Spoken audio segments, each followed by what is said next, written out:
ರೈತ ಬಾಂಧವರಿಗೆ ಪ್ರತಿ ಚಾನಲ್ಗೆ ಆತ್ಮೀಯವಾದಂಥ ಸ್ವಾಗತ. ಇಂದಿನ ಈರುಳ್ಳಿಯ ಬೆಲೆಯನ್ನು ನೋಡಿಕೊಂಡು ಬರೋಣ. ಇನ್ನು ಯಾರು ಹೊಸದಾಗಿ ನಮ್ಮ ಯೂಟ್ಯೂಬ್ ಚಾನಲ್ನ ನೋಡ್ತಾ ಇದ್ದರೆ ತಪ್ಪದೇ ಸಬ್ಸ್ಕ್ರೈಬ್ ಆಗಿ. ನಾವು ಪ್ರತಿದಿನ ಮಾರುಕಟ್ಟೆಗಳ ಬೆಲೆಗಳ ಅಪ್ಡೇಟ್ಗಳನ್ನ ನೀಡ್ತಾ ಇರ್ತವೆ. ಚಾನಲನ್ನು ಈಗಲೇ ತಪ್ಪದೇ ಸಬ್ಸ್ಕ್ರೈಬ್ ಆಗಿ.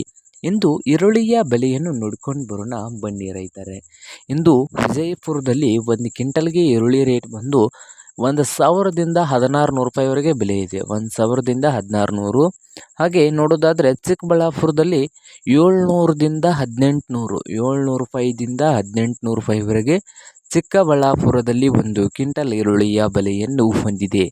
ಹಾಗೆ ಬದಾಮಿಯಲ್ಲಿ ನೋಡೋದಾದರೆ ಒಂದು ಕ್ವಿಂಟಲ್ ಈರುಳ್ಳಿ ರೇಟ್ ಬದಾಮಿಯಲ್ಲಿ 600 ರೂಪಾಯಿದಿಂದ 1,800, 600ದಿಂದ 1,800 ರೂಪಾಯಿವರೆಗೆ ಬದಾಮಿಯಲ್ಲಿ ಒಂದು ಕ್ವಿಂಟಲ್ ಈರುಳ್ಳಿಯ ಬೆಲೆಯನ್ನು ಹೊಂದಿದೆ. ಹಾಗೆ ಬಾಗಲಕೋಟೆಯಲ್ಲಿ ಒಂದು ಕ್ವಿಂಟಲ್ಗೆ ಈರುಳ್ಳಿಯ ರೇಟ್ ಬಂದು 700ದಿಂದ 1,600, 700 ರೂಪಾಯಿದಿಂದ 1,600 ರೂಪಾಯಿವರೆಗೆ ಬೆಲೆಯನ್ನು ಹೊಂದಿದ್ದು.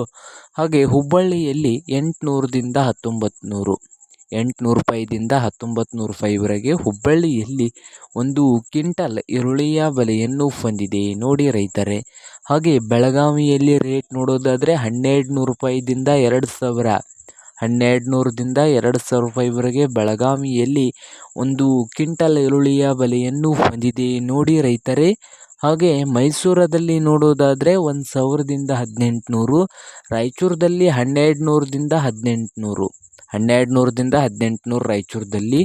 ಹಾಗೆ ಕೊಲ್ಹಾಪುರದಲ್ಲಿ 500 ರೂಪಾಯಿದಿಂದ 1,700 ರೂಪಾಯಿವರೆಗೆ ಒಂದು ಕ್ವಿಂಟಲ್ ಈರುಳ್ಳಿಯ ಬೆಲೆಯನ್ನು ಹೊಂದಿದ್ದು.